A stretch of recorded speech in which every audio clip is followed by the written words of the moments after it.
C'est donc le deuxième temps d'un chantier que nous avons appelé La France vue de l'étranger. À pile 2 mois du second tour de la présidentielle, nous profitons de l'espace, du recul, de la liberté qu'offre parfois d'être ou d'avoir été étranger dans un pays pour pouvoir penser certaines des questions qui l'agitent.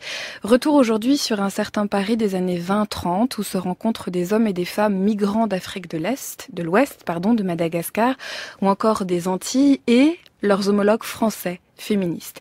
La question est de savoir pourquoi cet espace-temps est si peu connu par nous autres, les Français, peut-être ce qu'il en demeure, par exemple dans la préoccupation d'une jeune génération de chercheurs et de militants pour l'intersectionnalité des luttes. Jennifer Boitin, vous êtes historienne, vous êtes professeure associée d'études francophones et d'histoire à l'Université d'État de Pennsylvanie, et votre livre Colonial Metropolis, qui n'a pas été traduit mais publié aux États-Unis, fait le portrait justement de ce Paris sur lequel on va s'attarder un peu. Bonjour à vous et bienvenue. Bonjour et merci. Avec plaisir. Laura Nsafou, alias Mrs. Roots, vous tenez un blog du même nom. Votre deuxième roman, À main nue, sera publié ce 20 mars aux éditions Synapse et vous faites peut-être partie de cette fameuse génération que j'évoquais très brièvement. Bonjour à vous et bienvenue. Bonjour, merci. Hier, Todd Shepard revenait sur un voyage d'adolescence qui, à l'époque, il a à peu près 16-17 ans, fonde son regard de jeune homme américain sur à la fois le peuple français, entre guillemets, mais aussi de la fixation, de la préoccupation de ce peuple français sur ce qu'il appelle, lui, l'homme arabe. Est-ce que vous sauriez dire, Jennifer Boitin, comment est-ce que se fonde votre propre regard sur la France et pourquoi est-ce que à la fois cette période, les années 20-30, mais aussi la capitale, mais encore ce qui s'y traite, a attiré votre attention en tant que chercheuse franco-américaine ? Oui. Alors, pour moi, c'est peut-être un voyage contraire. D'abord, je dois préciser que je suis aussi à l'Institut d'études avancées de Paris cette année. Donc, je passe toute l'année à Paris, ce qui est rare pour moi.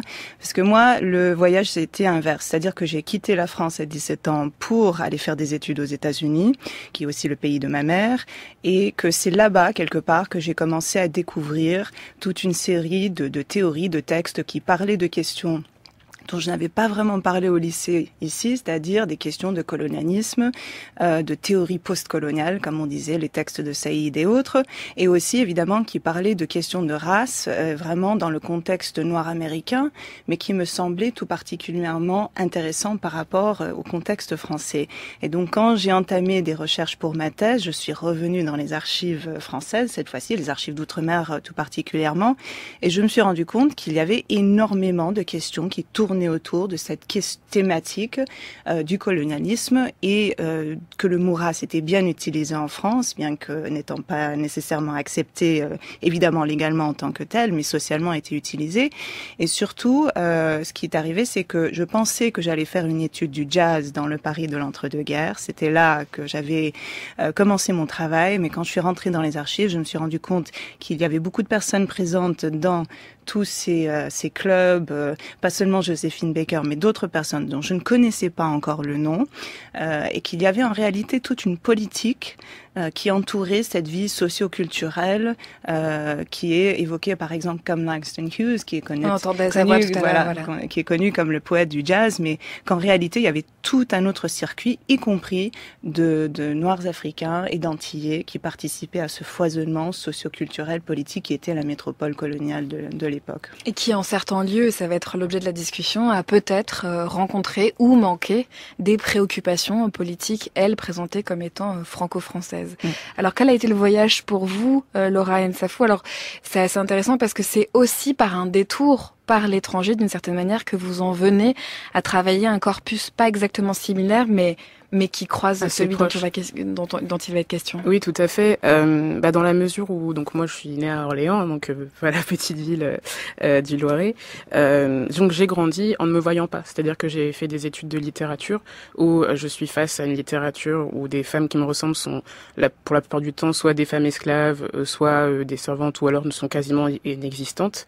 Et c'est après avoir constaté, après m'être cherchée finalement dans cette démarche d'identification, que par une sorte de transmission, ma mère m'a parlé de Toni Morrison.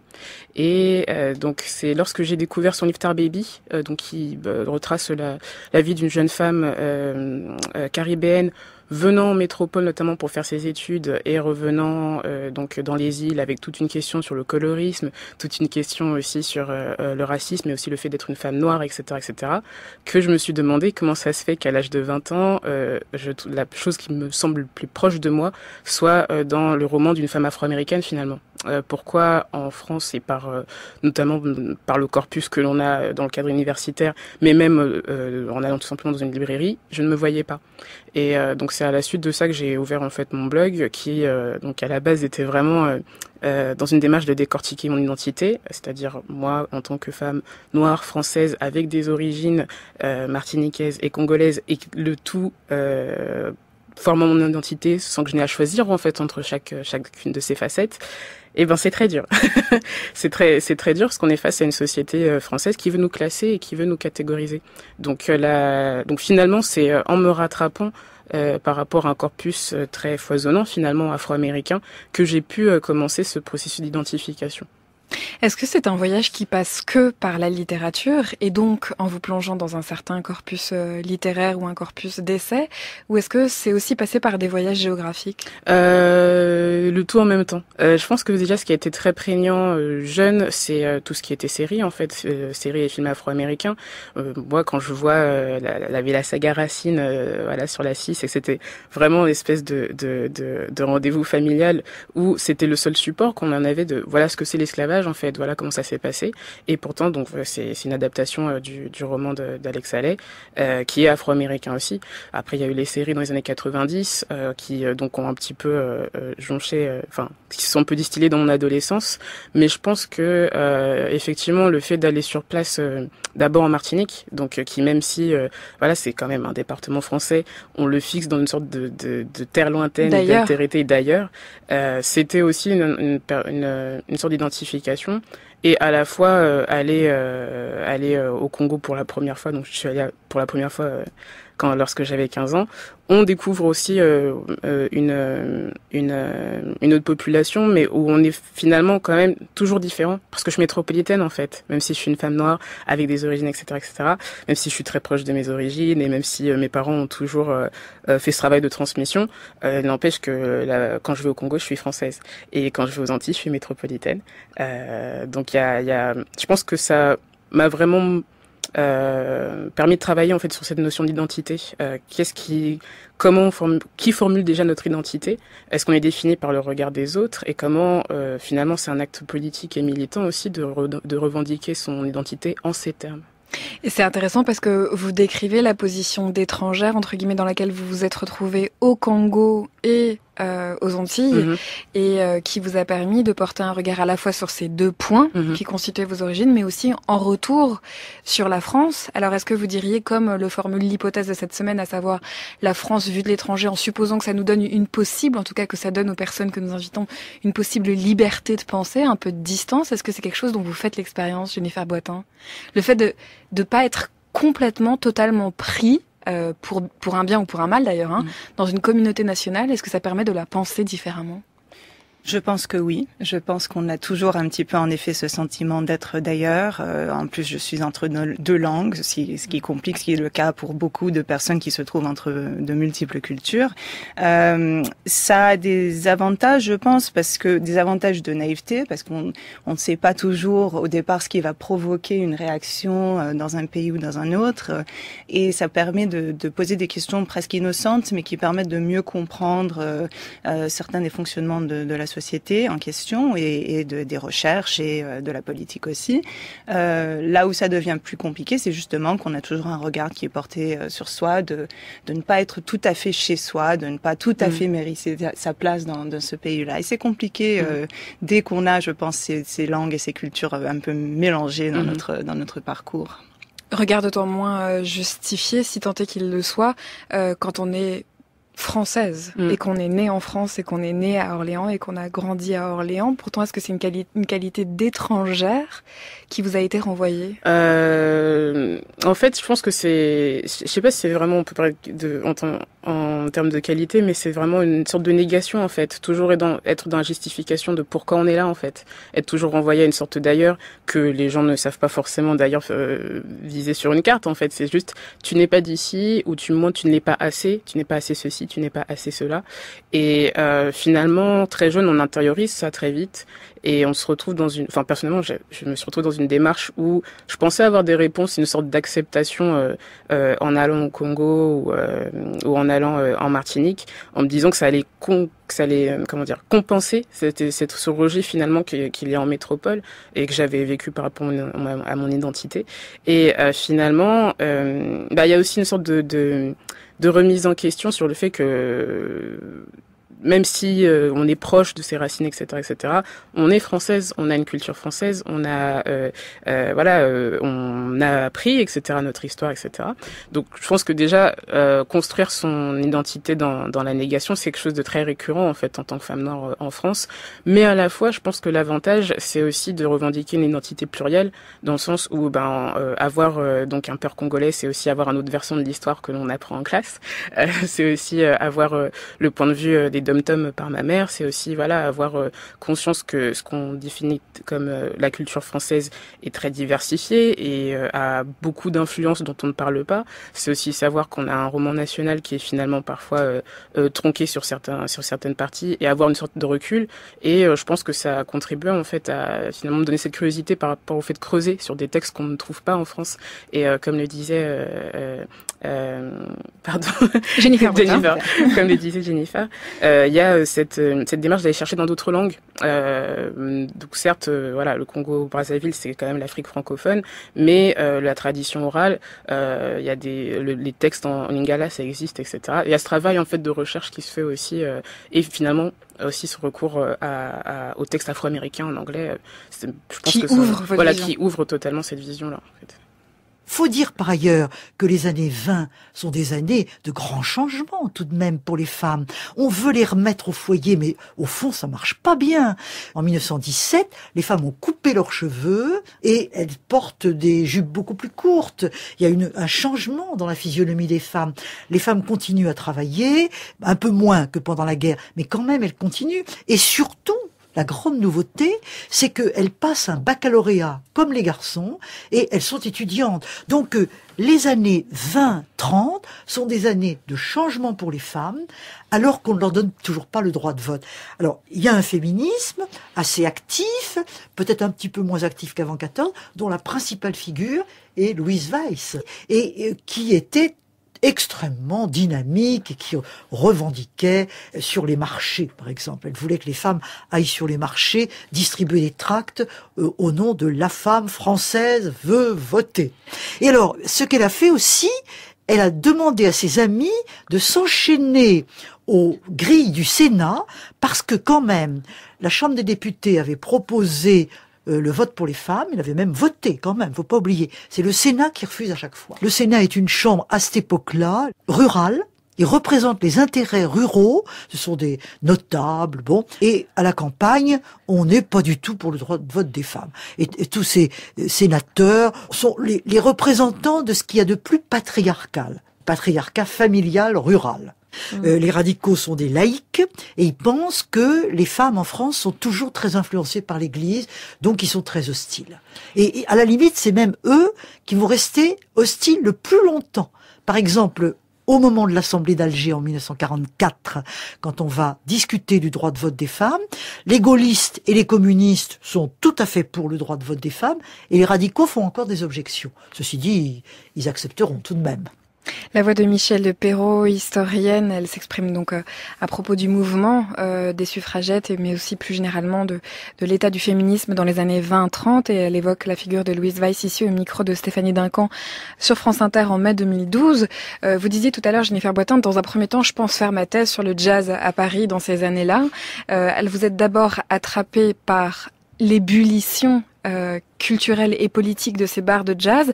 À quel moment l'autre ébullition ou une ébullition parallèle qui serait celle de la lutte des femmes pour l'égalité des droits vous apparaît comme inévitable et incontournable ?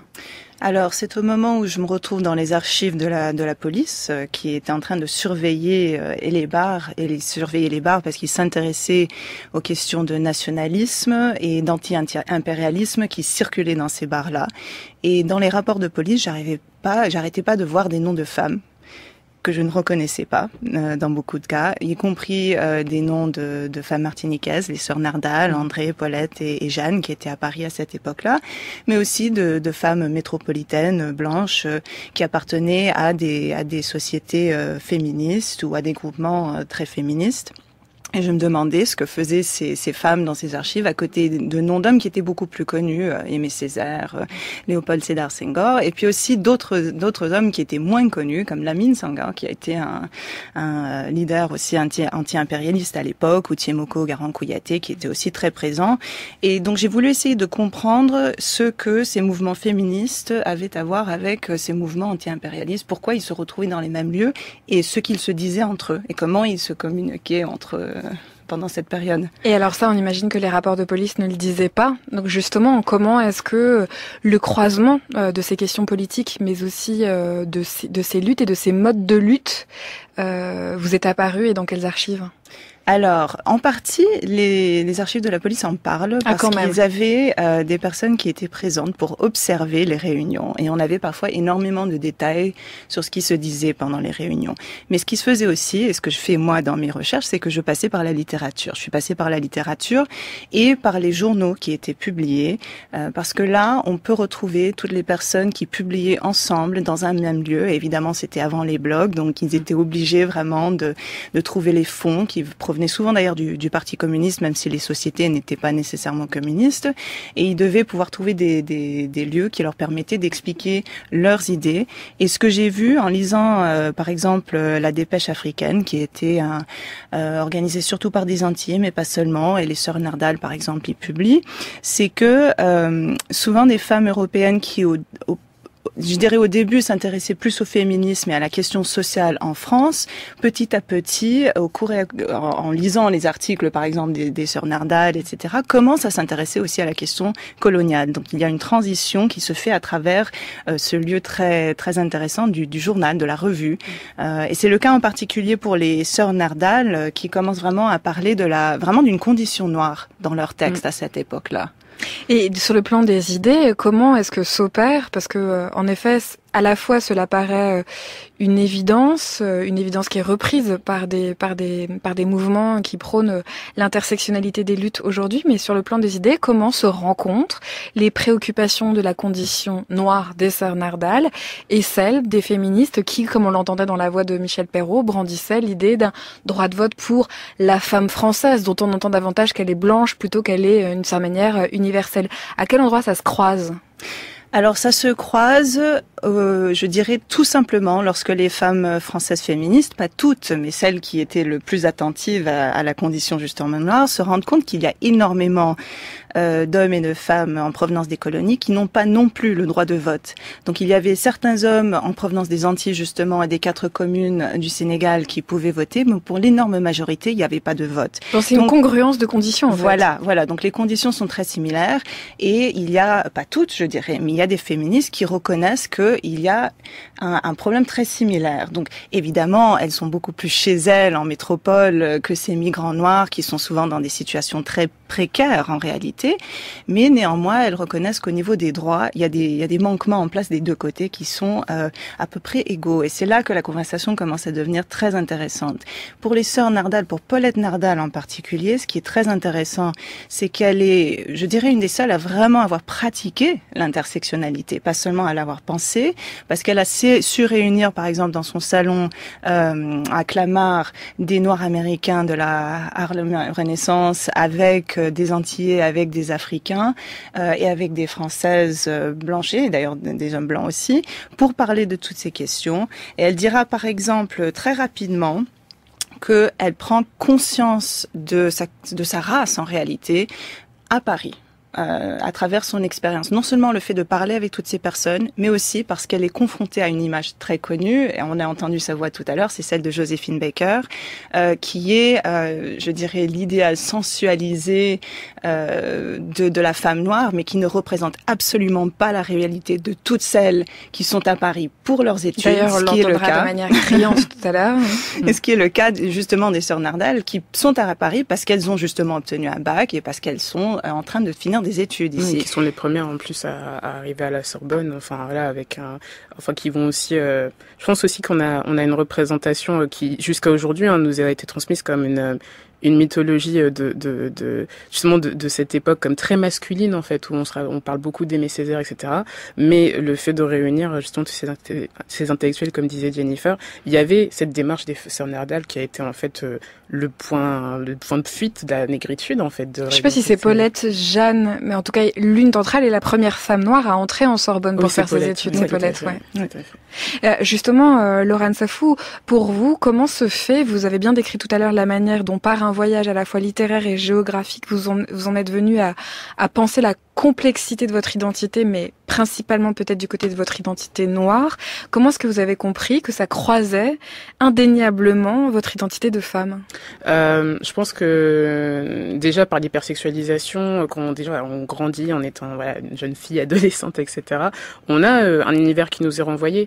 C'est-à-dire que très jeune, c'est pas du tout rare que des jeunes filles noires de 14 ans se voient interpellées dans la rue avec cette image de panthère ou de choses comme ça très animalisées qui vient tout droit en fait d'un imaginaire colonial. Donc d'abord on le subit comme étant justement des micro ou macro agressions qui sont le fruit du hasard ou qui petit à petit, on se rend compte qu'elles sont construites. Puis au fur et à mesure, on prend des siècles d'histoire et surtout qui sont quasiment enracinées. Et je pense que donc déjà il y avait mon expérience personnelle qui là encore il n'y avait pas de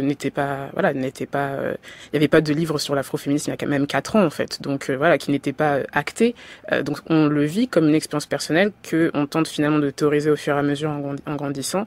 Et c'est finalement donc d'abord par la littérature, toujours par le travail de Toni Morrison, mais aussi celui de Leonora Miano, que la littérature montre qu'il y a et même le travail de Mariam Abba, auteure sénégalaise, qui montre que la féminité noire en elle-même implique a une certaine réception en Occident, a une certaine manière d'être dépeinte selon des codes coloniaux ou même parfois fruit tout droit de l'esclavage en fait.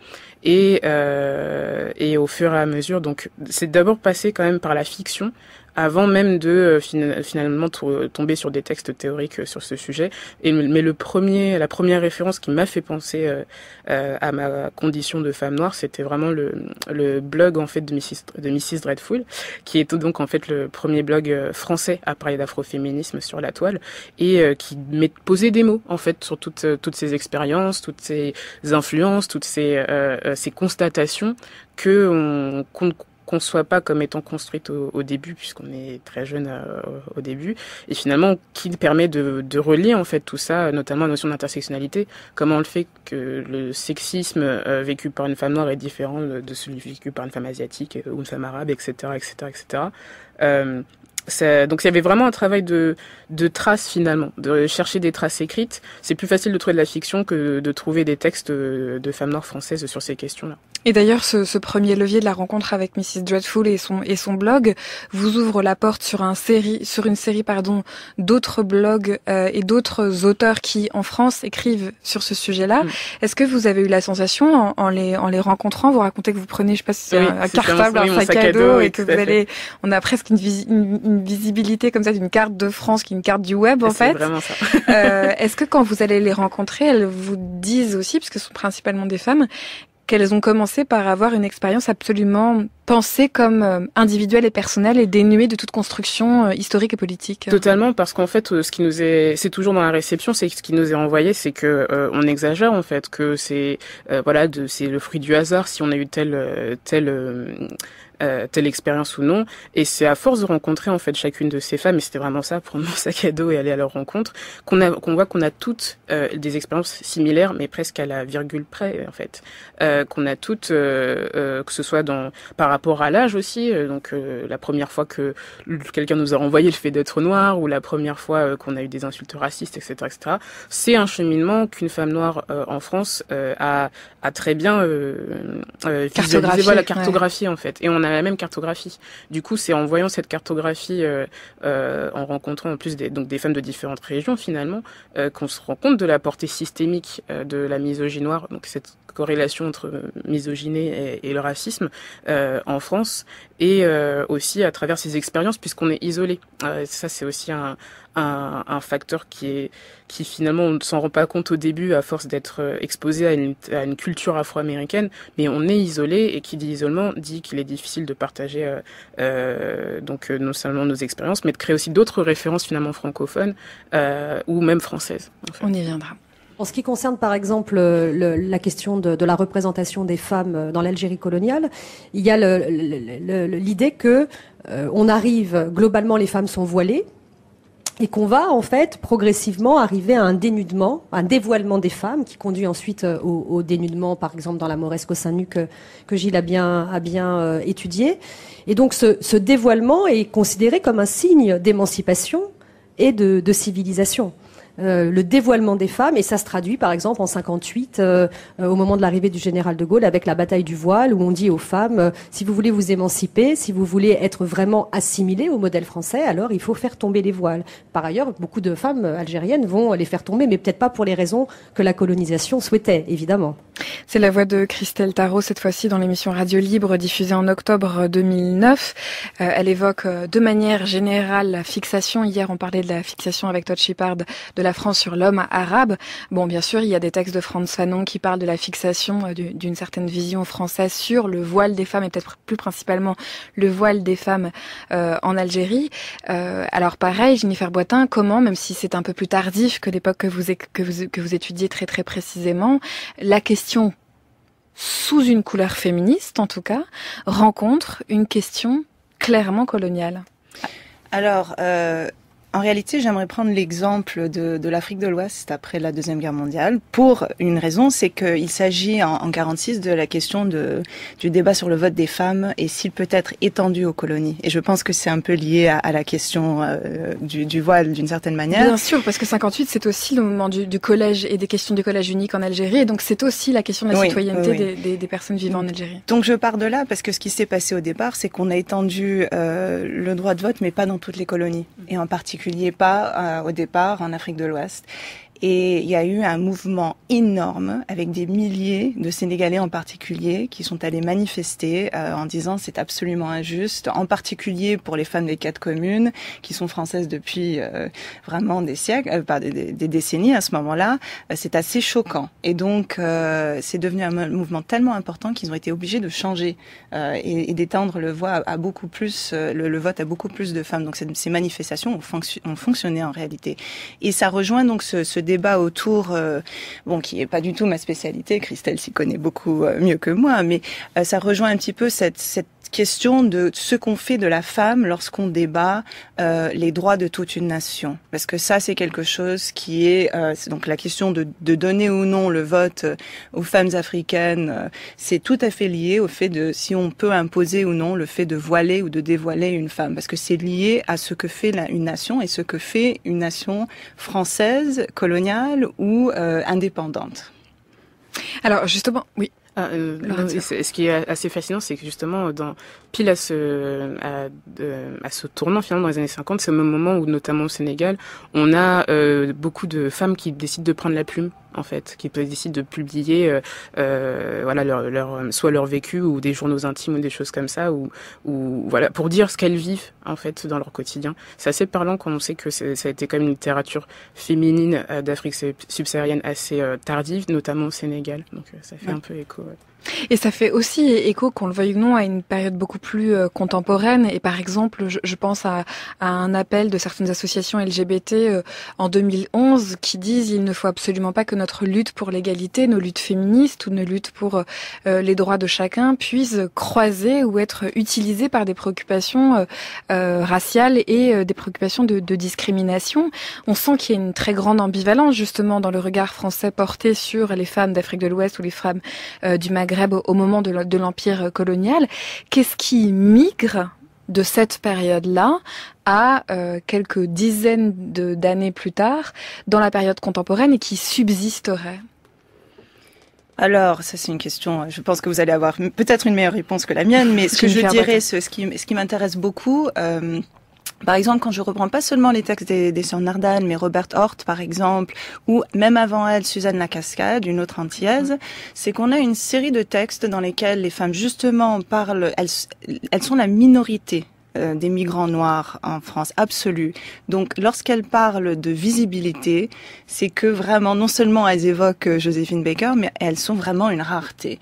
Et donc, ce sentiment d'isolation, je pense, est vraiment important dans la manière dont elles vont s'exprimer.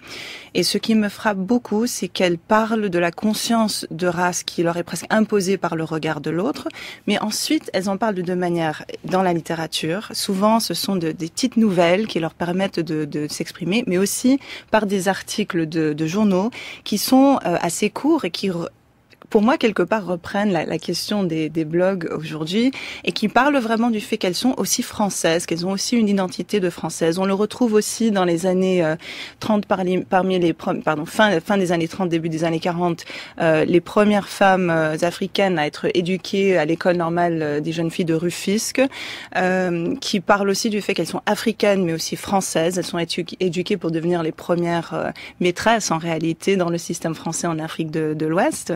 Et dans tous ces cas, on retrouve cette volonté d'essayer et de maintenir une identité propre à la culture d'origine ou au pays dont elles proviennent, parce que géographiquement, elles ont quand même migré vers la France, et elles sont souvent la première génération à le faire, et aussi à vraiment revendiquer le fait d'être françaises. Et je pense que cette tension et c'est vraiment compliqué pour elles parce qu'elles ont plusieurs langues, plusieurs cultures. Elles essayent de les ramener. Donc, elles sont un petit peu d'ailleurs, mais aussi très, très françaises. Et je crois que ça rejoint, mais vous avez certainement d'autres idées là-dessus. Mais en fait, faut aussi voir que dans une perspective historique, les femmes, qu'elles soient africaines ou même les femmes noires en général, ont été racontées en fait. Il y a toute une tradition de raconter la femme noire, parler à sa place, etc. Et puis ensuite, on a quand même des textes. Alors bien sûr, il y en avait avant, mais en tout cas, le texte qui me vient notamment, c'est La parole aux négresses d'Awa Thiam, qui typiquement est dans cette démarche. Donc Awa Thiam qui est sénégalaise, mais qui est déjà dans cette revendication de se réapproprier un discours et une voix qui nous a été en fait en général confisquée. Et là où on voit que même dans la littérature, cette appropriation de nos voix a conduit, est restée parfois ou était même un procédé. Je pense notamment au cas de Mayotte Capétia, qui était en fait un texte écrit par deux éditeurs parisiens et pas du tout par une jeune femme antillaise comme il a été vendu à l'époque, et qui a même finalement poussé même Fanon à critiquer un texte qui finalement n'avait personne derrière. Donc une sorte de tradition finalement de raconter les femmes noires ou même les femmes africaines en général. Là, il y a eu une rupture en fait qui s'est faite avec le fait de se réapproprier un récit où à la fois soit dans la fiction on était là pour susciter ou répondre à des exigences de ce qu'on appelle un regard blanc ou white gaze aussi dans les études de littérature américaine, et finalement de dire en fait en nos termes comment on veut être défini. Et c'est très intéressant même au niveau des termes qu'on voit que donc quand Awa Thiam parlait de négro-africaine, après on a parlé d'afropéens chez les Nubians, donc encore des femmes noires mais qui cette fois-ci étaient dans la musique. On a toute une redéfinition qui est l'enjeu en fait par rapport à la réappropriation de ces textes en fait, de ces traces écrites au final. Il y a des populations en France qui sont d'ascendance africaine, qui appartiennent à cet espace, qui ont peut-être des spécificités, mais lorsqu'on s'en approche, ce qu'on voit surtout, c'est que les Noirs en France, c'est pas des Américains et qu'ils n'ont pas envie d'être des Américains. Et qu'il faut arrêter de leur proposer que ce modèle-là. Quand on rend hommage en France à des figures noires, comme on l'a fait récemment au théâtre de l'Odéon, c'est des figures noires américaines. C'est une expérience qui est très très très distante de celle d'ici. Et ça peut être dangereux à terme. Parce que si véritablement les Noirs de France décidaient d'épouser ce modèle-là, je pense que ça ferait vraiment voler en éclats pour le coup le modèle français. C'est la voix de Léonora Miano, on a prononcé son nom depuis le début de l'heure. Elle est ici au micro de Sylvain Bourmeau en novembre 2016 sur France Culture dans la suite dans les idées. Elle parle d'une seule polarité qui serait des modèles pour les femmes noires en France du côté des États-Unis. Alors pour tout vous avouer, est-ce que est-ce que c'est représentatif de quoi que ce soit, je ne sais pas, mais lorsque nous avons voulu monter cette émission et la question d'un regard venu d'ailleurs, venu de l'étranger sur les questions féministes ici en France, on s'est rendu compte que c'était en effet très polarisé vers les États-Unis et très spécialisé du côté de l'afroféminisme, qui nous a été aussi une impression qui nous a été tout à fait qui a corroboré les propos de l'éditrice de Cambourakis, qui dit aussi, mais c'est aussi parce que ces textes sont traduits, c'est aussi parce qu'il y a des textes qui circulent beaucoup plus qu'en provenance d'autres regards et d'autres universités dans le monde. Alors est-ce que d'une part peut-être Jennifer Boitin, ça dit quelque chose de l'état des études du féminisme, afroféminisme, et d'autre part peut-être Laurane Safou, est-ce que la question d'une seule polarité pour les femmes noires en France est problématique? Jennifer Boitin. Alors tout d'abord, je dirais que c'est un problème qui existe depuis justement les années 20 et 30, puisque les revues les plus connues ont, par exemple, la revue du Monde Noir est traduite et elle est bilingue, c'est-à-dire que il y a une page en français, une page en anglais. Donc ça a été une tension dès le départ, je pense. Ça, c'est déjà important de le dire. Mais alors pour ce qui est des études actuelles, je pense que ce qui est le plus intéressant, c'est que moi j'ai eu beaucoup de mal, par exemple, une autre thématique qui m'intéresse dans mon livre, c'est la question de la masculinité noire. Et au départ, j'ai cherché en français des sources théoriques qui me permettraient de comprendre ces questions de masculinité, de virilité, et j'ai vraiment rien trouvé précisément lié à la condition noire. Donc je me suis tournée évidemment vers les textes qui avaient été publiés en anglais de Hazel Carby, qui a écrit Raceman, Les hommes de race, et ainsi de suite. Il y a énormément de textes qui sont très bien articulés, mais qui sont précisément liés à la question des Afro-Américains. Alors, je m'en suis servie parce que c'était utile, mais de manière très attentive. Et ce que j'ai fait, parce que ça m'inquiétait beaucoup, et ce que j'ai fait attentive à ne pas faire des parallèles qui ne se valaient pas. Voilà. Et l'autre chose, c'est de mettre en place, toujours de prendre les textes écrits et publiés par les hommes et les femmes noires, en France, prendre leurs paroles et voir ce qu'ils ou elles disent sur la condition noire. Et parfois, ça me permet de mieux comprendre, d'un point de vue théorique, les liens avec les États-Unis, mais sans toutefois vouloir imposer le regard des États-Unis et des situations aux États-Unis en France. En même temps, au niveau du vocabulaire, de remettre dans un contexte beaucoup plus global, qui est le but de beaucoup de ces personnes pendant les années 20 et 30, l'anti-impérialisme, le féminisme, il y a une idée d'internationalisation qui est très forte. Oui, absolument, très très forte. Quand Paulette Nardal écrit de ses sœurs africaines, et quand Suzanne Lacascade titre son roman, en réalité Claire Solange, mais elle parle d'une âme africaine pour une femme antillaise. L'idée, c'est vraiment d'essayer de comprendre le lien entre des peuples qui viennent de régions très différentes, mais qui ont aussi quelque chose en commun. Donc j'essaye de faire la part de ce qui est ce désir vraiment de réunir des populations très différentes, avec des langues et des cultures très très différentes, d'une part, et d'une autre part, et c'est le cas aussi des Sœurs d'Arnal et d'autres, c'est de repenser la spécificité française de cette question. Et il y a eu un débat énorme autour des Sœurs Nardal sur si oui ou non elles comptaient comme féministes, qui a été provoqué par une chercheuse américaine, justement, qui disait non parce qu'elles n'étaient pas féministes dans le contexte américain. Et moi, ma réponse, c'est que c'est beaucoup plus compliqué. Il faut vraiment regarder d'abord le contexte du féminisme en France, qui est quand même très différent. Aux États-Unis, elles avaient déjà le vote, entre autres. Mais aussi vraiment de comprendre ce que ça voulait dire d'être dans cette minorité absolue, et donc de devoir faire attention à tout ce qu'on dit et à tout ce qu'on fait, parce que on n'a pas vraiment une communauté en France à cette époque-là pour apporter ce support féministe. Donc la théorie, les regards sont très importantes parce qu'elles nous permettent de poser des questions sur ce qui se passe en France. Mais il ne faut pas nécessairement imposer ces théories sur la situation française, où il faut le faire avec beaucoup d'attention, c'est ce que je dirais. C'est une question qu'on a aussi rencontrée lors d'un précédent chantier qui s'appelait Le corps des hommes, et lorsque nous avons cherché des écrits sur la masculinité, on s'est trouvé bien en peine à l'université française. Alors, ce serait assez tentant de penser à une forme d'angle mort de la pensée française ou de la recherche française sur ces questions-là. Est-ce que c'est vrai? Et dans ce cas, pourquoi est-ce que les États-Unis se seraient donné davantage les moyens de faire ce travail-là? Est-ce qu'il y a quelque chose à comprendre Alors c'est pas un silence complet, hein. C'est évidemment pas du tout un silence complet de la recherche française. Néanmoins, c'est beaucoup moins foisonnant que sur plein d'autres questions, ça je peux vous l'assurer. Oui, alors je pense, en effet, il y a des textes qui existent en français qui sont de très très bonne qualité que j'ai lus, donc ça c'est moins ça.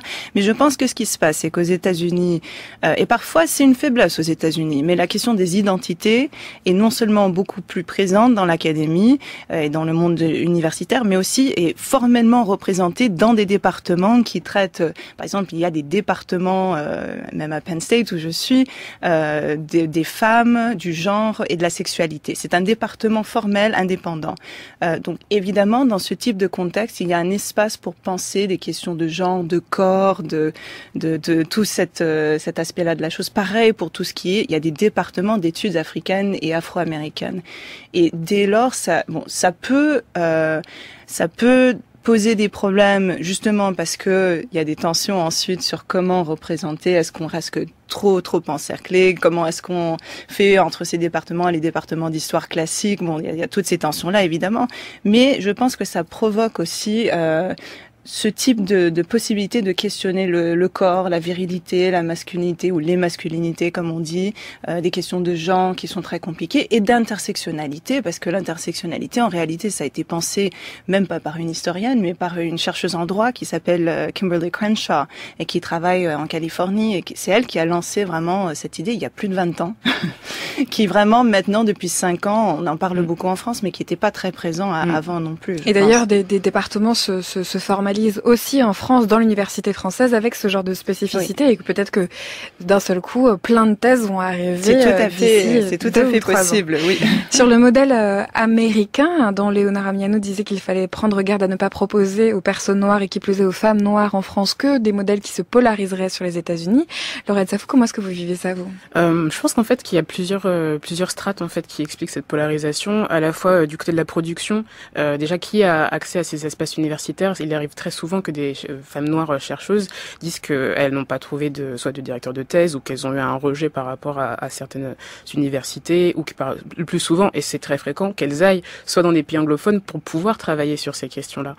Donc déjà, rien que dans le fait d'accéder à ces espaces, c'est compliqué. Structurellement. Après, voilà, structurellement. Après, qui publie aussi, qui traduit ces textes. Il y a tout au niveau de l'édition, et je pense, et toujours dans la transmission, en fait, on a plusieurs barrières que les femmes noires essaient en vain et depuis des années, même depuis les années 90, d'outrepasser en France et faute de quoi partent finalement aux États-Unis. Donc je pense que ça explique aussi cette polarisation sur le fait que même des savoirs français migrent finalement faute d'avoir des ouvertures sur le terrain. Mais aussi dans la représentation même de l'histoire de l'afroféminisme en France, on a, je pense que c'est à cause de la visibilité, mais on a cette idée que l'afroféminisme, on le présente parfois comme quoi l'afroféminisme est né il y a 5 ans ou 4 ans avec cette espèce de mobilisation via les réseaux sociaux. Or, elle a commencé avec la coordination des femmes noires des années 70, elle était même encore là avant avec les premiers textes de témoignages de femmes esclaves, etc., etc. Il y a toute une tradition qui était déjà là. Ce qui a émergé, c'est l'accès et finalement la diffusion de tous ces savoirs en fait via les réseaux sociaux et la vulgarisation entre guillemets. Et par conséquent l'ampleur éventuelle que ça peut prendre. Etc. Après, ce qui est clair, c'est à mes yeux, on est dans une démarche d'émancipation, dans le sens où les communautés afrodescendantes en France sont si diversifiées que ce serait même du non-sens en fait d'apposer une grille de lecture strictement afro-américaine. Typiquement, rien dans l'afroféminisme, il y a divers courants en fait. On le présente souvent donc sur des thématiques un peu larges comme la femme noire entre guillemets ou les femmes noires en France, mais dans cette espèce dans ce groupe, il y a pour certaines femmes donc qui ont été par exemple éduquées avec de parents d'Afrique subsaharienne avec une éducation subsaharienne, la question de la tradition dans un contexte français. Il y a aussi la question donc de la religion qui est propre aussi à certains pays d'Afrique subsaharienne aussi. Il y a la question aussi de voir comment on met la place de nos origines, et j'en parlais un petit peu tout à l'heure, sur le terrain français en fait, comment c'est perçu par rapport aux us et coutumes entre guillemets. Il y a la question du panafricanisme panafricanisme aussi, qui est vraiment héritier de toute cette voilà, de ces débats anti-impérialistes en fait. Quel panafricanisme peut-on voir aujourd'hui en France? Est-ce qu'il y en a un dans l'afroféminisme? Bref, il y a tellement de recroisements, et en plus, je pense encore aussi aux Antilles françaises, qui amènent aussi avec leur identité caribéenne et donc toute leur culture. C'est hyper vaste. Et cette diversité-là, les Afro-Américains la grille de lecture afro-américaine n'est pas du tout adaptée pour l'analyser, et je pense que parfois on reste parfois il y a aussi cette démarche de certains Afro-Américains de prendre comme sujet